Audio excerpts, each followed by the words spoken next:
అమ్మమ్మ ఏం పచ్చడి వేసుకొని తింటున్నావు? గోంగూర పచ్చడి బిడ్డ. గోంగూర పచ్చడి.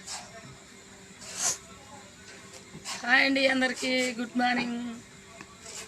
నేనైతే గోంగూర పచ్చడి వేసుకొని అన్నం తింటున్నా.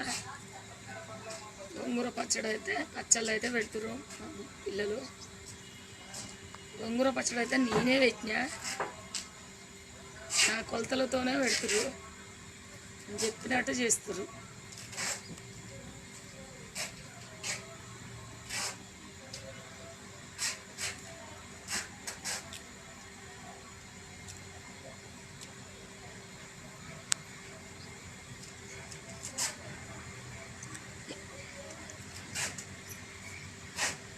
సూపర్ అంటే సూపర్. Bye bye.